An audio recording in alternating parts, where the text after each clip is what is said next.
Marcus stood perfectly still in the grand hallway of the Vatican, his red and blue uniform pressed to perfection. The Swiss Guard had been his dream job since childhood, and now at 28, he was living it. Tourists walked by, taking pictures of him and the other guards, thinking they were just ceremonial figures in fancy costumes. They had no idea that these men were highly trained soldiers, each one capable of taking down multiple attackers if needed. But Marcus carried a weight that none of his fellow guards knew about. As he stood there, watching the crowds pass by, his mind wandered to the letter hidden in his small apartment. The letter that had arrived 3 weeks ago, changing everything he thought he knew about his life. The morning had started like any other. Marcus woke at 5:30, did his exercises, and prepared his uniform with the same care he had shown for the past 4 years. He loved the routine, the discipline, the honor of protecting the Holy Father. His mother had been so proud. When he was selected, she had cried tears of joy, telling everyone in their small Swiss village about her son who would guard the Pope during his shift that day. Marcus noticed something unusual. A man in a dark suit had been watching him for over an hour, not the casual observation of a tourist, but the focused attention of someone with a purpose. The man was about 50, with gray hair and kind eyes that seemed familiar somehow. Every time Marcus looked in his direction, the man would smile slightly and nod, as if they shared some secret understanding. When Marcus's shift ended, he changed into civilian clothes and walked toward the exit. The man in the dark suit was waiting for him outside the Vatican gates. Marcus's training kicked in immediately. He scanned the area for threats, positioned himself for quick movement, and kept his hands free. Marcus Hoffman. The man asked in perfect German, though his accent suggested he wasn't Swiss. Who wants to know? Marcus replied, his voice steady despite the rapid beating of his heart. The man smiled, the same gentle smile Marcus had noticed earlier. My name is David. I think it's time you learned the truth about your father. Marcus felt the world shift around him. His father had died when he was 2 years old, or so his mother had always told him.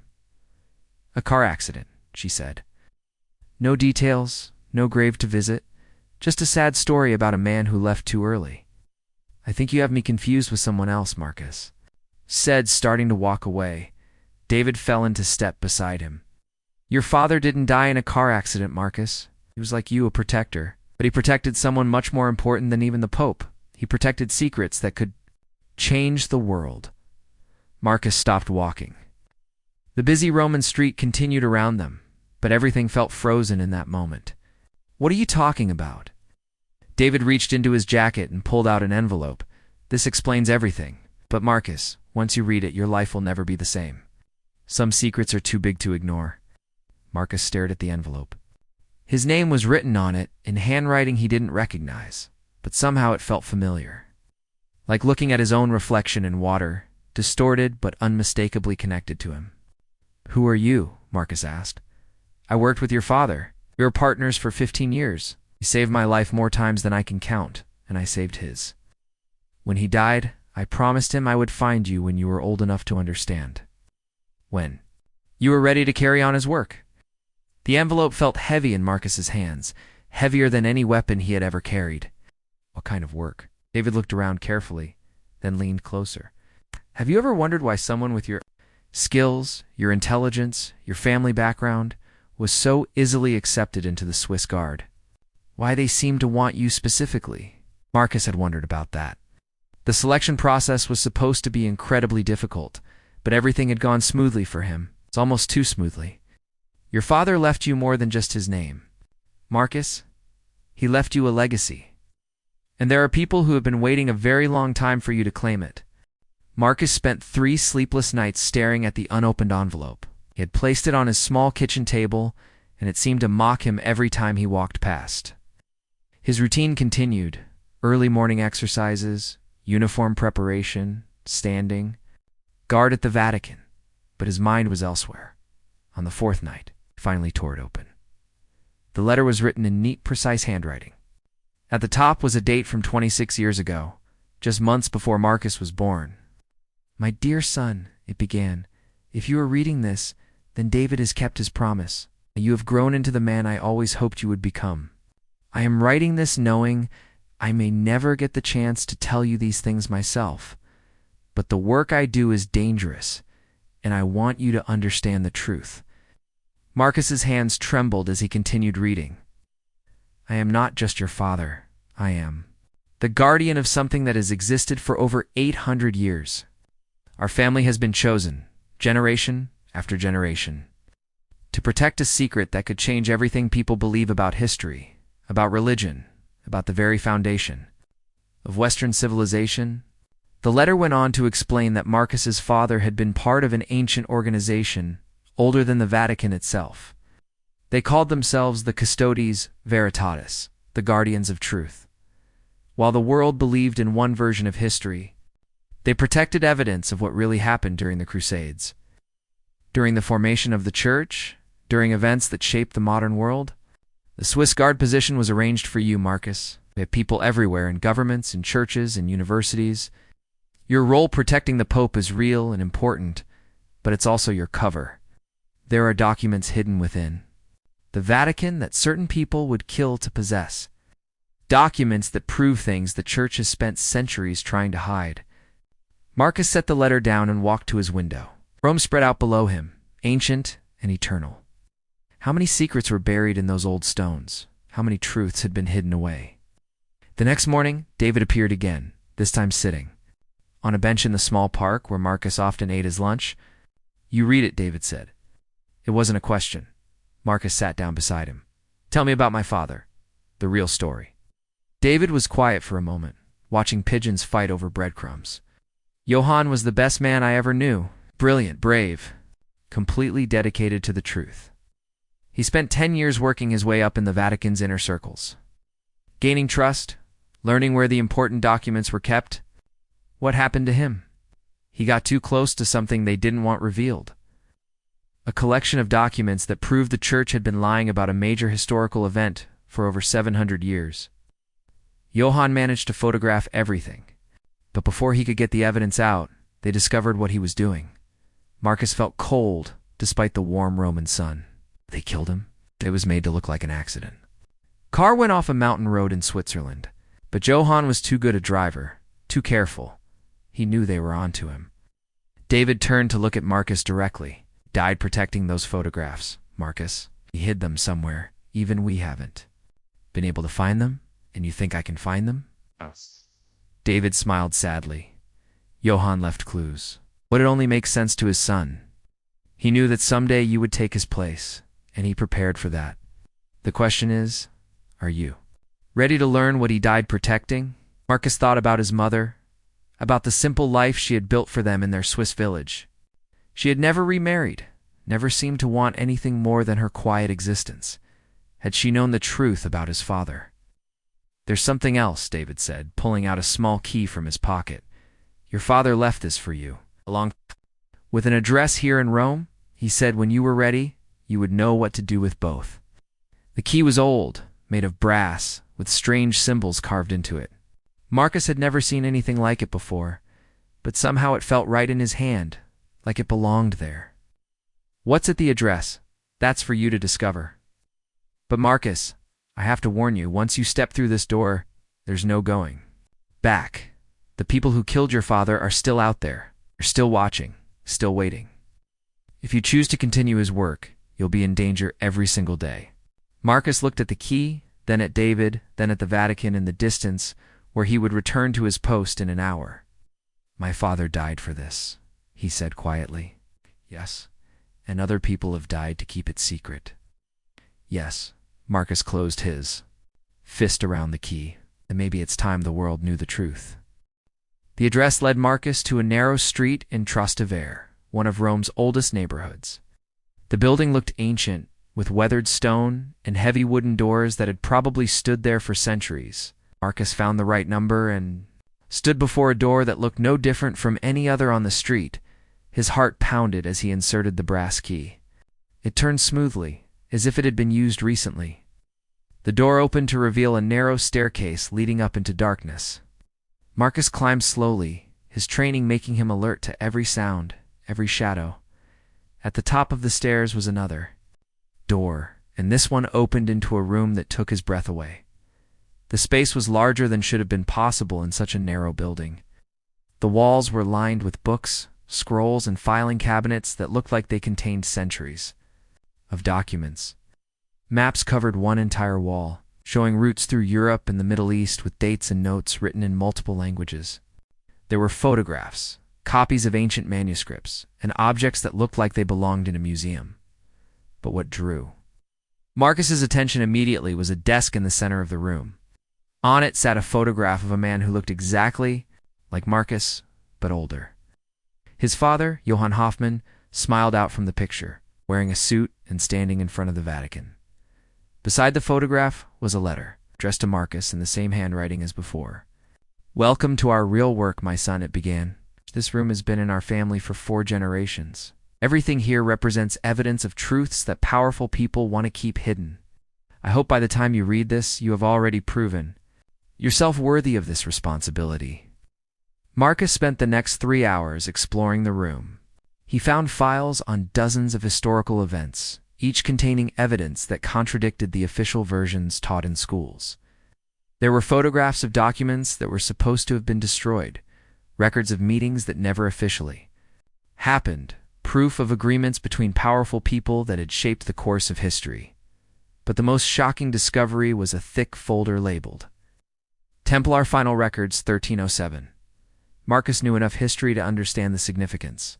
The Knights Templar had been destroyed by King Philip IV of France and Pope Clement V, accused of heresy and other crimes. According to the official story, they had been completely eliminated. The folder contained evidence that this was a lie. Inside were photographs of documents showing that many Templars had escaped the persecution. More importantly, they had taken with them the greatest treasure they had accumulated over 2 centuries. Not gold or jewels, but knowledge. Ancient texts, scientific discoveries, religious documents that challenged the very foundations of church doctrine. A handwritten note from Johann was attached to the folder. "This is what they killed me for getting too close to. The church and certain governments have spent 700 years making sure no one learns that the Templars survived and that they still exist today. The evidence is in the Vatican's secret archives, Section L7, behind the false wall. The photographs I took are hidden in the place only you will understand." Marcus sat back in the chair, overwhelmed. If this was true, it meant that one of history's most famous events was actually a cover-up. It meant that an organization everyone believed was extinct had actually survived for centuries, protecting knowledge that could change everything. But where had his father hidden the photographs? Marcus read through more of Johannes's notes. His father had been methodical, documenting everything he had discovered over 10 years of investigation. There were maps of secret passages within the Vatican, schedules of when certain areas would be unguarded, even photographs of security systems and how to bypass them. One note caught his attention. "The key to everything is in the place where Marcus first learned to be brave, where he conquered his greatest childhood fear. The photographs are waiting where courage began." Marcus stared at the words, his mind racing back through his childhood memories. What was his greatest childhood fear, or had he first learned? To be brave? Then it came to him, and he almost laughed despite everything. The old bell tower in their village church back in Switzerland. Marcus had been terrified of heights as a child, but when he was 12, his mother had challenged him to climb to the top of the tower. It had taken him 3 attempts, but finally he had made it. Overcoming his fear and looking out over their entire valley, his father had hidden the evidence in the place where Marcus had first learned that courage could overcome fear. Marcus began gathering the most important documents from the room. If he was going to Switzerland to retrieve his father's photographs, he needed to understand exactly what he was looking for. The Templar documents, evidence of other cover-ups, and most importantly, a list of people who were part of the conspiracy to keep these truths hidden as he prepared to leave. Marcus found one final note from his father: "Trust no one completely, my son. But know that David is as close to family as you will find in this work. The organization we fight has members everywhere, even within the Swiss Guard. Watch for signs that someone is watching you too closely." asking too many questions, or trying to change your assignments. Your position protecting the Pope makes you valuable to them, but it also makes you dangerous. Stay alive long enough to reveal the truth. Remember, sometimes the greatest act of faith is questioning what you've been told to believe. Marcus locked the door behind him and walked back into the Roman evening. Tomorrow, he would request leave to visit his mother in Switzerland. He would tell his superiors it was a family emergency, which in a way it was. He had a 26-year-old mystery to solve and photographs to find that could change the world. Marcus's request for emergency leave was approved faster than he expected, which made him suspicious. In his 4 years as a Swiss guard, he had never seen paperwork processed so quickly. Someone wanted him out of Rome, and that could mean one of two things. Either they knew what he was doing and wanted him away from the Vatican, or they were planning something while he was gone. The train ride to Switzerland gave him time to think. He kept his father's documents in a locked briefcase, never letting it out of his sight. Every passenger who looked at him too long, every conductor who seemed overly friendly, made him wonder if Johann's enemies had discovered that his son was following in his footsteps. When Marcus arrived in his home village, everything looked exactly as he remembered. The same small houses with flower boxes in the windows, the same narrow streets where he had played as a child, the same church bell tower that had haunted his nightmares until he finally climbed it at age 12. His mother, Lena, was waiting for him at the train station. She was in her early 50s now, with gray streaking through her dark hair. But her smile was the same one that had comforted him through every childhood fear. "Marcus," she called out, embracing him tightly. "You look so handsome in your civilian clothes. I'm so tired of only seeing you in that uniform in photographs." They walked home together, and Marcus found himself studying his mother's face. Had she known about Johann's real work? Had she spent 26 years keeping the same secrets that Marcus was only now discovering? That evening, as they sat in the small kitchen where Marcus had grown up, he decided to test the waters. "Mama, I've been thinking about Papa lately." "About how he died?" Elena's hand stilled on her coffee cup. "Marcus, why torture yourself with such thoughts? We're so young when it happened." "I know, but I'm older now. I think I'm ready to know more about what kind of man he was, what he did for work." For a moment, Elena's face showed something Marcus had never seen before. Fear was gone quickly, replaced by her usual calm expression, but Marcus's training had taught him to notice these micro-expressions. "Your father was a good man, Marcus. That's all that matters. What did he do? You've never really told me." Elena stood up and walked to the window, looking out at the church tower that dominated the village skyline. He worked for people who valued the truth above everything else. Sometimes that made him enemies. Marcus felt his pulse quicken. She did know. "Mama, someone came to see me in Rome, a man named David. He told me things about Papa that I need to understand." Lena turned around and Marcus saw tears in her eyes. "Oh, Marcus, hoped this day would never come. I hoped you could live a normal life, away from all of that." "So you knew about his real work?" Elena sat back down and took Marcus's hands in hers. "I knew your father was involved in something dangerous. Hey. I knew he was trying to expose lies that powerful people wanted to keep hidden. And I knew that someday, if something happened to him, they might come for you too. Did he ever mention hiding something? Something important?" Elena was quiet for a long moment. Then she stood up again and walked to a cabinet Marcus had never seen her open. From inside, she pulled out a small wooden box. "Your father gave me this the week before he died. He said if anything happened to him, and if you ever came asking the right questions, I should give it to you." A key different from the one David had given him, but clearly related. This one was silver, with similar strange symbols. There was also a piece of paper with a simple message. "Where courage conquered fear, look for the sign of the guardian." Marcus felt his heart racing. The bell tower. "He spent days up there the month before he died," Elena said quietly. "Said he was checking the old church records for the priest, but I think he was hiding something. Father Benedict always wondered why Johann was so interested in that tower." Marcus looked out the window at the tower, now silhouetted against the dark sky. "Mama, I have to go up there tonight." "Marcus, please. If you find whatever your father hid, it will put you in the same danger that killed him. It's too late for that, Mama. They already know who I am. The only way to stay safe is to find the truth and make sure it can't be hidden anymore." Alina closed her eyes, looking older than her years. "Your father said the same thing." An hour later, Marcus stood at the base of the bell tower with a flashlight and the silver key. The door to the tower was usually locked, but his key opened it easily. He began climbing the narrow stone steps, remembering how terrified he had been as a 12-year-old boy. The climb seemed easier now, but when he reached the top, Marcus felt the same sense of triumph he had experienced 16 years earlier. The view over the village was beautiful, even in the darkness, the lights twinkling in windows and the stars brilliant overhead, but he wasn't there for the view. Marcus began searching for the sign of the Guardian. He found it carved into the stone near the great bell, a symbol that matched the ones on both keys. It was small and weathered, but definitely deliberate. Below the symbol, one of the stones seemed slightly different from the others. Marcus pressed on it, and it moved. Behind it was a hollow space, and inside that space was a waterproof bag, containing a stack of photographs and documents. His hand shook as he opened the bag. The photographs showed pages from ancient manuscripts, official church documents, and records that proved everything his father had claimed about the Templars was true.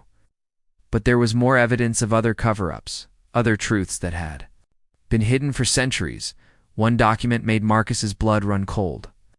It was a list of people within various organizations who were part of the conspiracy to keep these secrets.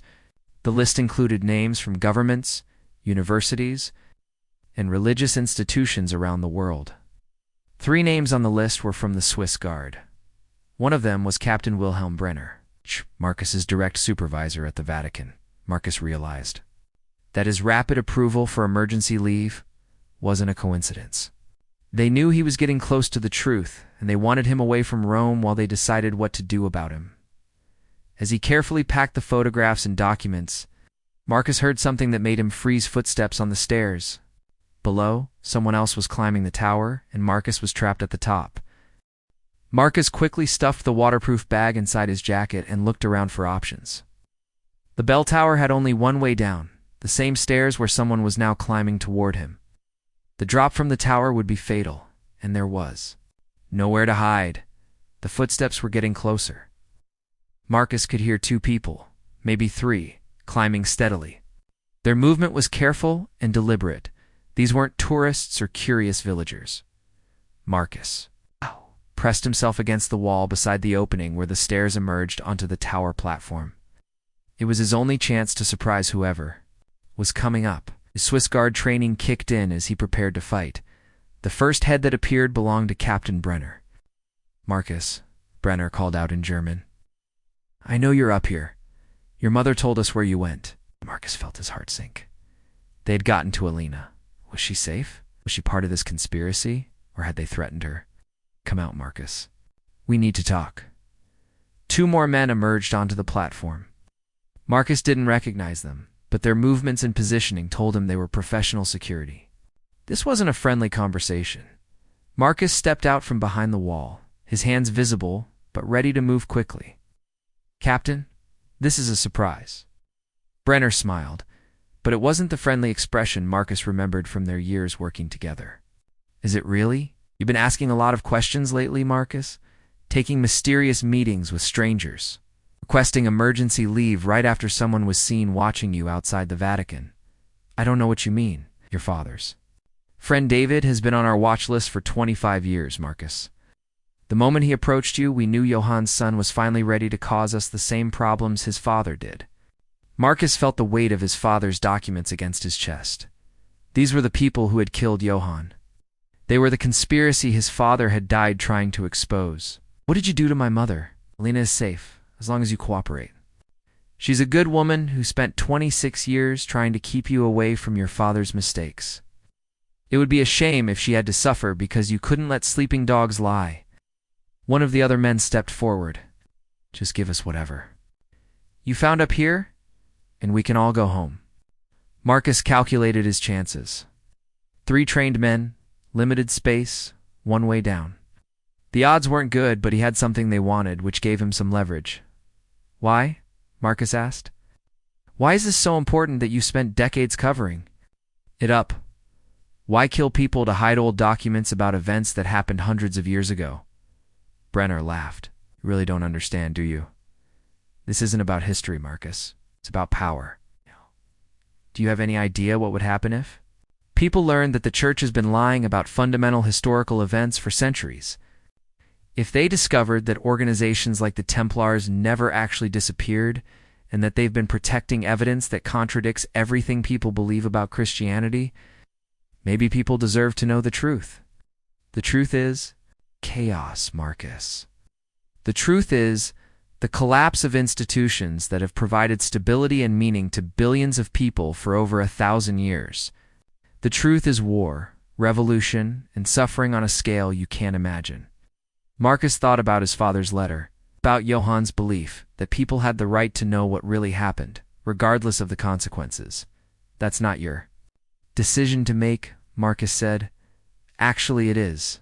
It has been our decision for centuries, and it will continue to be our decision. The only question is whether you're going to be smart like your mother and walk away, or stubborn like your father and force us to make that decision for you. Marcus looked at the three men surrounding him, then at the village spread out below. Somewhere down there, his mother was waiting, probably terrified for his safety. David was somewhere in Rome, trusting that Marcus would find the evidence they needed. And around the world, people were living their lives based on lies that these men were determined to protect. What happens if I give you the documents? You go back to Rome. You continue your honorable service protecting the Pope. You live a long, peaceful life. And eventually you tell your children the same stories your mother told you about your father's car accident. And if I don't? Expression hardened. Then you join your father. Marcus made his decision. In one quick motion, he pulled out the waterproof bag and held it over the edge of the tower. If anything happens to me, these documents go over the side and scatter all over the village. By morning, half the people here will have seen them. Some of them can read Latin and ancient Greek. The secret will be out. Dumb, the three men froze. Marcus could see the calculation in their eyes. Could they reach him before he dropped the bag? Was he bluffing? You're making a mistake, Marcus, Brenner said carefully. Maybe, but it's my mistake to make, just like it was my father's. Happened next surprised everyone. From the stairwell came the sound of more footsteps, but these were different, faster, more urgent. A voice called out in English, "Swiss police! Nobody move!" David appeared at the top of the stairs, followed by 3 uniformed officers. Sorry I'm late, Marcus. Traffic was terrible. Brenner and his men were trapped. They couldn't fight their way past the police. They couldn't reach Marcus without him dropping the documents. As the police moved to arrest the 3 men, David walked over to Marcus. Your mother is fine, by the way. I got her to safety, Anne. Hour ago, she's the one who called the police when she realized Brenner wasn't really there to help you. Marcus lowered the bag, his hands shaking from adrenaline. How did you know to come here? Your father wasn't the only one who left backup plans. Alina has been my contact for 26 years, Marcus. She may have wanted you to live a normal life, but she never stopped being part of the fight for truth. Captain Brenner was led away in handcuffs. He looked back at Marcus. This won't end here, you know. We're just the local representatives. The organization is bigger than you can imagine. Marcus clutched his father's documents. Then I guess we have a lot of work to do. 6 months later, Marcus stood in a very different room than the bell tower, where his life had changed forever. This room was in Brussels, at the headquarters of an international task force dedicated to investigating historical cover-ups and document fraud. The walls were covered with copies of the documents his father had died to protect, along with hundreds of others that had been discovered since. Marcus was no longer a Swiss guard. That part of his life had ended the night. Captain Brenner was arrested. The investigation that followed had revealed a network of corruption within the Vatican that went back decades. Several high-ranking officials had been quietly removed from their positions. Spain's security protocols had been completely overhauled. But Marcus had found something better than his old job. He was now doing exactly what his father had always intended, fighting to bring hidden truths to light. "Marcus, the BBC team is here for the interview," David called from the doorway. At 62, David looked younger than he had when Marcus first met him. Having the truth finally come out had lifted a weight from his shoulders that he had carried for 26 years. The past 6 months had been a whirlwind. The documents Marcus found in the bell tower had led to one of the biggest historical revelations in decades. The evidence about the Templars had been verified by scholars around the world. Several major universities had announced new research programs to investigate other historical claims that might have been falsified. More importantly, the network of people who had spent centuries covering up these truths was finally being exposed. Captain Brenner had provided information about the larger conspiracy in exchange for a reduced sentence. And law enforcement agencies in 12 countries were now investigating related cases.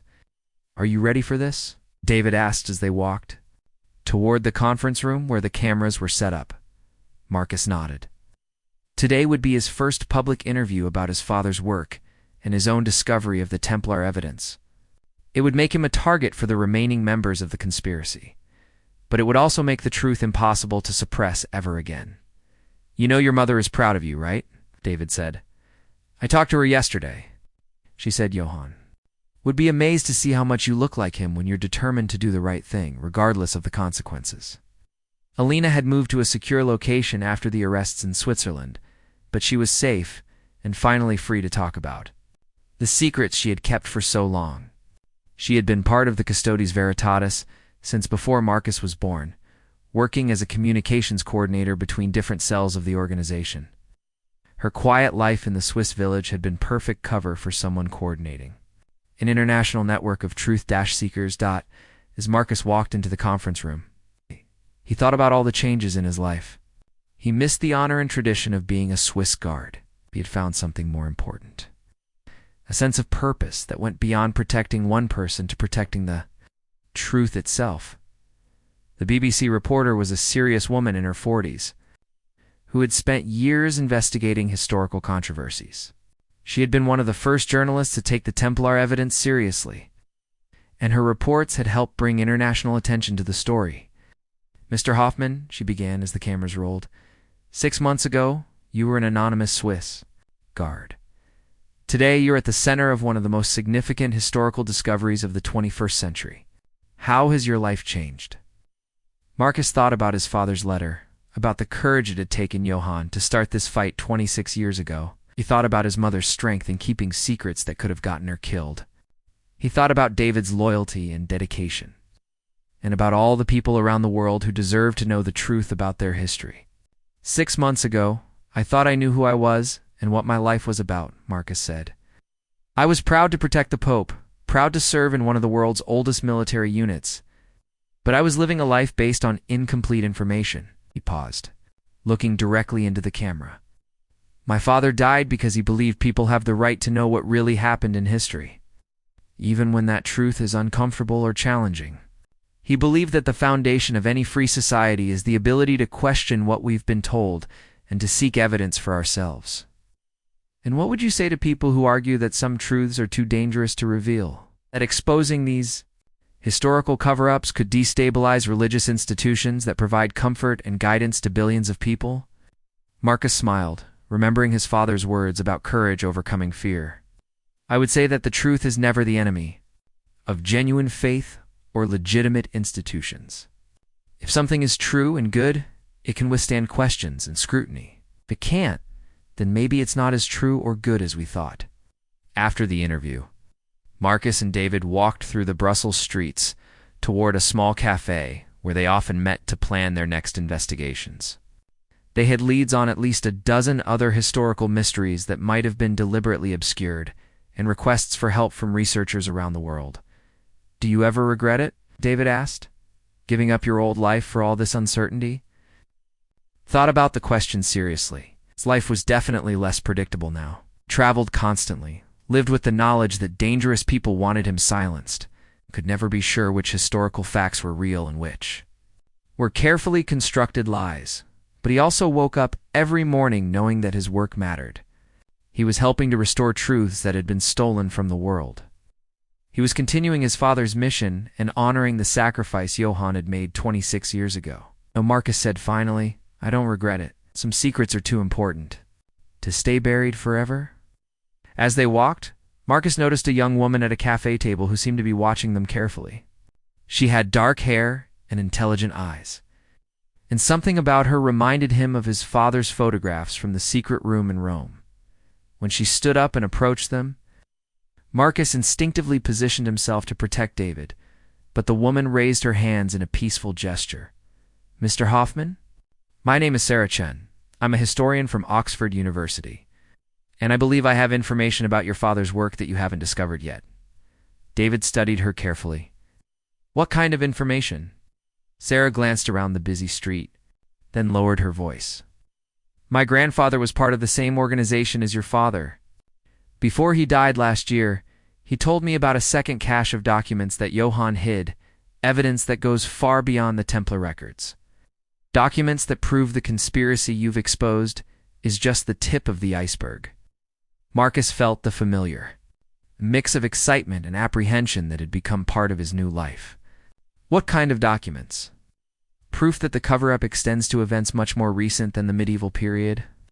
Things that happened in the 20th century? Things that could change our understanding of both world wars, the formation of modern governments, and the real reasons behind some of the most significant political events of the last 100 years. David looked at Marcus, and Marcus could see the same thought in his mentor's eyes that was running through his own mind. Johanni's work had been even more extensive than they had realized. His father had uncovered not just medieval secrets, but modern ones as well. Where? Marcus asked simply. Sarah smiled, and for a moment she looked very young, despite the serious nature of their conversation. My grandfather's notes say it's hidden in the last place anyone would think to look for evidence of conspiracy in the Vatican itself, in a section that's been sealed since 1958. Your father spent his final months finding a way to hide the most dangerous documents in the very heart of the organization that wanted them destroyed. Marcus realized that his journey was far from over. The bell tower in his childhood village had been just the beginning. His father had left him a trail of breadcrumbs that would take him around the world and back to where it all started, the Vatican where he had once stood guard, never knowing that the greatest secrets were hidden directly beneath his feet. When do we start? Marcus asked, as the three of them walked away together, planning their next investigation. Marcus thought about the letter his father had written 26 years ago. Johann had been right about one thing. Once you start seeking the truth, there's no going back. But Marcus was beginning to understand that some journeys are worth taking. No matter how dangerous they might be, the world had more secrets waiting to be uncovered, and Marcus Hoffman was ready to find them all.